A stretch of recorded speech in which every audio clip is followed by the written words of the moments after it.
All right, Pro Wrestling Magic Love Gun here tonight. We've got Adam Payne, the Dark Arts champion. Oh, Jeff, it's Adam Payne, baby. Okay. Okay. Of course. Gotta get it right.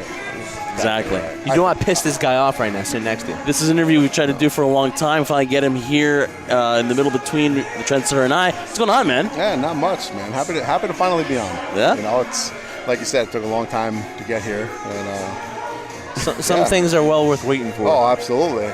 You know, a couple of guests, though, you know, aren't as close to you guys. They got on before. I'm not going to mention any names, but I'm just saying, you know.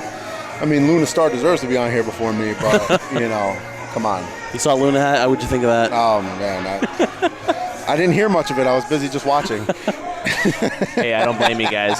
But moving on to the events right now here in Ridgeville Park, New Jersey Yes. for Pro Wrestling Magic Love Gun. You're going to be defending your championship against Bear Bronson. You know, being part of a champion means you have to be ready to take all competitors and all shapes and sizes. When it comes to a situation like this where, you know, strength is always in your favor, you're the monster here at Pro Wrestling Magic. What's it like getting in there? I mean, being a champion in any sense, you're representing the company. So what's that like for you to do that here for Pro Wrestling Magic? It's great here at Magic. Magic is actually the first company that gave me a singles title run, or that gave me an opportunity to earn it. And like you said, I am most of the time bigger and stronger than most of the guys I face, but if there's one thing I've learned in life is that there's always somebody waiting bigger and badder than you are. So I try and switch it up. You know, I could be a big guy, I could lift people up over my head, throw them outside the ring, but every now and then it's good to get technical, and it's good to just fight sometimes. You know, sometimes you just got to go shot for shot, and with a big guy like Bear Bronson tonight, I have a feeling we're gonna fight. You're not gonna see too many lockups, too much chain wrestling. You're just gonna see a fight. It's going to basically be a fight, yes. Yeah. Don't look for a technical 5-star match. It's going to be a fight. No. I mean, you might get a couple of springboards out of me, but you know, I try to limit them because they're what the little guys have, you know. Gotta give him something. Yeah, absolutely. You closed 2017 with the Dark Arts Championship. You're having an amazing 2018 so far. Talk about your start in the business. Talk about like how you started, how long have you been in the business, and talk about your progression as we head into 2018 and, you know, what your outlook is on this year. So, for 2017 did end spectacular. 2018 has started off incredible. This is probably the hottest stretch of my career. You know, I've also won a Diamond Division Championship at Ace. I won the Mike Morgan Jr. Cup at Ace. And this belt here, I mean, it's been incredible, and, you know, it's been real good. And especially defending them, you know, it's easy to win it. It's harder to defend it, you know, when you're the guy on the mountaintop. As far as starting, you know, funny story, we joke, me and Crowbar have wrestled every month for the last 3 months, and we wrestle again March 24th for Rescue Mania. And he's actually the reason not the reason I got into the business, but he's how I got into the business. I had gone to him I had an elbow issue, and he was just working, nothing major, just working through it a little bit. And I knew of him, I knew who he was, so we would always talk wrestling. And he was like, man, you got to get into the business, you know, you'd be great. So he saw potential already. He did, yeah, right off the bat. And he's actually really been like a good mentor to me, and, you know, helped me, you know, slow down and realize, you know, I'm a big guy. You know, I shouldn't be going out here trying to do, you know, shooting star press. I'll get hurt, you know. And so he was like, you know, wait. And this is when Ace was just at Wallington at the Morgan Jr. Arena. And he was like, you know, wait for that school to open up and, you know, head over. So I did, and I met Mike Morgan, and that's it. You know, I started, and that was about 2.5 years ago. So my first match was October 23rd, 2015. Has it felt like 2.5 years? Because something I've noticed when we've interviewed talent, and, you know, obviously talking to you, you know, outside, you know this man got built up at a Powerhouse Gym in South Hackensack, New Jersey. That's where you guys can catch him. The learning curve for something like this, it's not something that somebody could just go in there and pick it up. There's so many factors in it. What have you, in your 2.5 years, what have you figured out are the most difficult things that you're still trying to adjust to? Honestly, slow down. Yeah. I try and, you know, go into things too quickly, or I don't give, you know, if I, for example... Is that more nerves, or more like you're trying to get everything in a certain amount of time? I'm real big on I don't want people to be bored. I don't want people to come out and be like, Adam Payne's boring, he moves too slow. But then I realized, you know, actually a great match that kind of made me realize to slow down was, I know you guys were at WrestleMania in Orlando, and the NXT match, the triple threat TLC, or the TLC match for the tag titles, with Authors of Pain and DIY and Ciampa and Gargano. No, I said them. Why am I drawing a blank? Oh, the Revival. Yeah, Revival. Wow, sorry. We know what you After think- Revival. Yeah. And, We know what you think about the Revival. I don't think I'm at that level yet. But yeah, they just watching everything they did and the fact that I was paying attention and the one table spot, they didn't do anything for almost 6 minutes after, and everybody was still hyped, and that was real big. I was like, wow, people aren't going to get bored if you're doing it right, So I'd say just slowing down, keeping a good steady pace to keep everybody engaged has been the hardest learning curve for me. But I think I'm getting it. I think I'm hanging it. Brian and I were talking about 2017 being the women's revolution. There's also tag team wrestling gets, sometimes it gets hot and cold, but also the big man. Yeah. All right. Yeah. That is something that sometimes goes hot and cold as well. It's a rarity. You got Big Show now with the emergence of Braun Strowman. Yeah. It's always been a big guy sport, right? Yes. If you go all the back in the day. What do you bring? What do you want to bring into it now? What do you want to contribute? What does Adam Payne want to be known as? I want to be known as legitimate. I mean, I really am like what you see in the ring isn't a facade. I don't walk around like I'm Billy Badass or anything.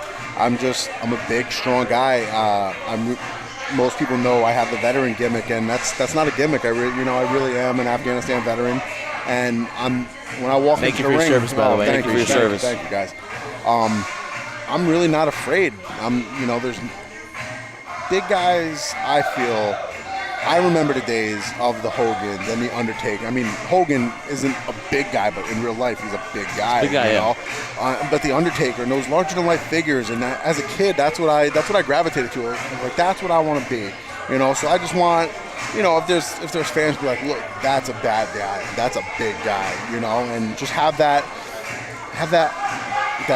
almost like that comic book character, where they're like, wow, that's what I want to be, And I feel like that's missing. I feel like a lot of big guys, because now, like you said, wrestling's changed, and everybody loves, the high spots and the high spot podcast. Plug itself for something. I'm just saying, guys.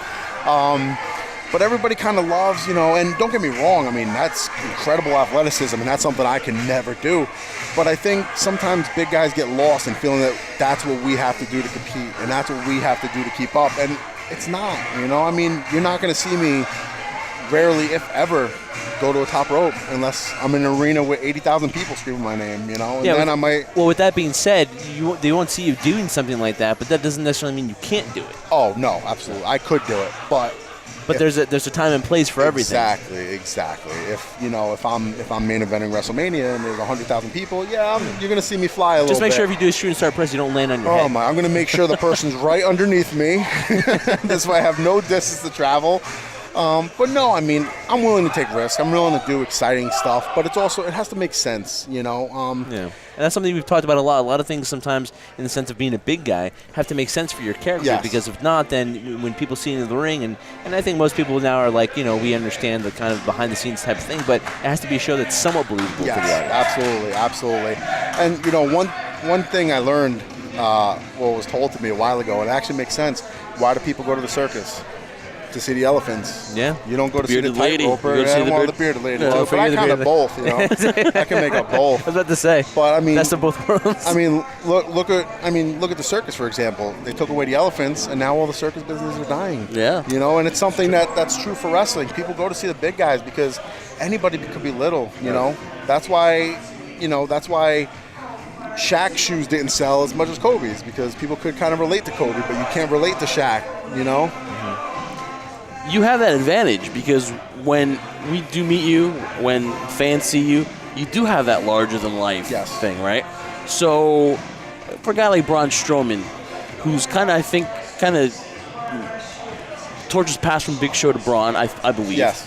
And he's kind of like a guy that now you can see is very diverse.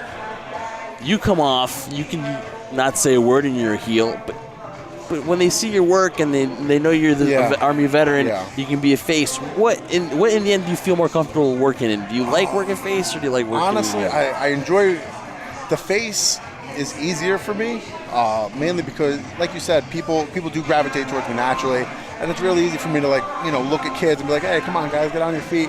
As a heel, especially, I was actually just having a conversation with somebody about it. My social media is half gimmick, half real, because I am out in the community a lot. I'm doing a lot of things, and I want people to see that. And not to say, oh, look what Adam's doing in the community. I want them to say, oh, well, maybe I can go out into the community and do something and help out, even just a little bit, So the face is definitely easier, and not that I have a harder time making people hate me, but, I mean, come on. It's hard to hate me. You guys know. You guys and know even if they me, didn't, they wouldn't admit it because they're intimidated by you. I mean, even here, I'm the big heel, and nobody likes me, and I still get cheered, and I still come out in intermission, and it's tough when you see, kids like Mikey that comes here all the time. How do you heal him out? How do you heal out a little kid? It's tough. So something you mentioned really, really important too that I thought always gets emphasized when Jeff and I are on the show doing the High Spot podcast: social media. How important it is nowadays, because we talked about in 2017 how there was a huge boom in professional wrestling, and now 2018 seems to follow that with all the content that's out there.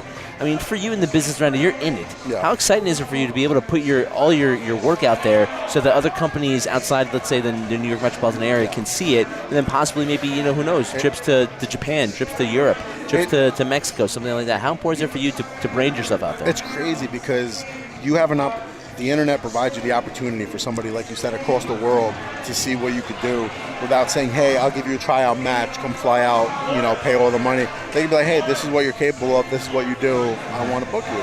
And that could be, anywhere from way past Rhode the days Island. of tape trading, right? Yeah, crazy. So I think the internet is great for their event. Is great, and it also helps too. Like Twitter. Like, think about it. 10 years ago, did you ever think you'd be able to tweet The Rock and get a reply from him, or have any kind of communication with him? Crazy. Like now these superstars, these people that you never would have seen, in public, you could have some kind of relationship with, and not a real relationship in the sense, but you could have a conversation with them. Somewhat, yeah. Have that barrier broken a little bit where you can interact with them too. Exactly. That's kind of what I use my social media for. I'm more heavy on Instagram than I am anything else, just because, it's the easiest.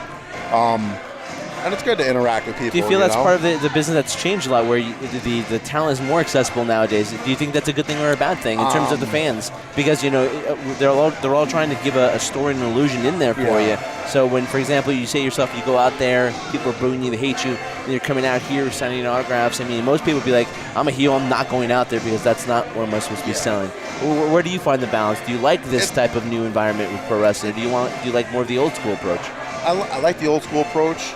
But the fans are your job. If you don't have fans, even if they hate you, they're still a fan. Mm-hmm. Your job is to elicit a reaction from people, whether it's a good, whether it's bad. Your job is to take them on a ride. So I feel like it's important to interact with them at every chance, because you may be, I may be a heel this month at Pro Wrestling Magic, and I may be a face next month. But those kids that want to come up and meet me might not be here next month, might not be here for another 7 months, or, God forbid, something tragic. I don't want to get morbid on you, but, things happen. Yeah. So just to give them the opportunity, if they're there and they want the opportunity, even though you're a bad guy. I mean, imagine a guy like Negro. Everybody hates King Negro. Imagine him coming out here. He did so well. Like he's great. He gets instant heat. He's all day heel. Yeah, all day heel. Yeah, but I feel like even there, maybe there is a kid out there that was like, I want to meet King Negro and see if he's really a jerk, And I just feel like if you want to take the time out to meet me, I owe that to you, to see you. I would never, cold shoulder a fan unless, I was getting paid a lot and I was told, hey, don't talk to anybody. That. Unless you were paid to do it, or they caught you on the bad day. Yeah. But even the bad day, I mean, really, I don't have bad days. You know what I mean? Oh, come on, your Broncos lose, and I'm literally egging you on about that. I'm saying, here he goes. See, now the mood's changed. So now he's going to go heel on you now. I know, right? Now this table's in jeopardy because you might go through it in like 2 seconds. Really? Come on. You had to go to the Broncos. Look, we had one rough year. Kirk Cousins is coming. He's going to save the day. And, back to the Super Bowl we go. You heard it here first. So Kirk Cousins will be the solution. He'll say, he won't even talk to the Jets. He'll be a Bronco. He's coming to Denver. Come on, who do you want to play for? You want to play for a bunch of guys that don't know how to run a team? Or do you want to go play for a Hall of Fame coach who might go into the Hall of Fame as exec, who's won a couple of championships as a quarterback and as an executive? If you're a veteran quarterback, that's like me. That's like if Triple H is here and me saying, I don't want to learn from you, Triple H. There's nothing I need to know. I'm going to go work for Joe Schmo down the block. Come on, that's crazy. So we'll definitely talk, get this know? episode out before free agency opens, You can get so it that up. we can get it. Heard it here first. Kirk Cousins to the Mile High City, and he's not even gonna get paid $30 million. I'll say $22 million. The That's my second I number. posted Kirk to the Jets, this guy comes on and he attacks me right away. He goes, I saw dude, that. I'm sorry, dude. He's going to go to the Broncos. I'm like, can I just have a day? Yeah, Can I have he's a Jet no fan. day. He's a Jet fan. I Just know. let him have a I don't day. get any You days. got it bad enough already, and I just got to keep piling it on. No breaks. All right. He still hasn't gotten over 1998 where the Broncos beat I the know. Jets. I still No, I remember where it told- was. Funny story. I was a kid. I think I was in 4th grade. I got so happy that I jumped up and I screamed, and my hand caught the ceiling fan. And I thought I was terrified. I didn't know that the ceiling at that time. I really didn't know the ceiling fan didn't have sharp edges. I thought I cut my hands off. And he was 6'10" in the 4th Yeah. grade. So, exactly. so But yeah, changed I much. still remember that. no, doesn't yeah. So Had a last one, smaller beard back then. A little bit. I had a mustache in 4th grade, believe it or not. Oh my goodness. I gotta see. You gotta. I'll find it. gotta I'll give me a find pick. it. Lastly, for me, you've had an early career. 2017 was amazing. You have amazing matches ahead of you in the future. What's your favorite match you've had so far? Oh man, you know, I've had a couple good ones. I had one for Ace where it was I called it a battlefield brawl, and I ended up losing that match by getting put through a barbed wire door, and that was cool because it was kind of coming out of my comfort zone. I never did hardcore like that, so to Match, see the hardcore match. Hardcore match, yeah. Sorry, Yes. I have other hardcore stuff. Just kidding, guys. Just kidding. But so to kind of come out of my element, that was good. And then as a whole, the Mike Morgan Memorial Cup tournament that was last week actually, 3 matches in one night, and each one built to the next. And I was very proud of the collection of the 3 matches and not doing the same thing twice, and keeping everybody involved for 3 matches as a face. I'm going to tell you my favorite one, and it might not have been your best one, but the most significant one was beating Joy Ryan. That I'll tell you what. I mean, I want to put you and Crowbar. I'm going to put you guys. That one, it was rough to pick. Yes. But I think the Joy Ryan one Had the got most you this. significance. I tell you, And I'm going to say it was entertaining, absolutely. and you beat Joy Ryan, a guy that is. And Jeff, it just wasn't the significance of him winning the Dark Arts Championship, the manner in which he did it. Yeah, I mean, Yeah. The Joey Ryan match was so awesome. I mean, just as a whole.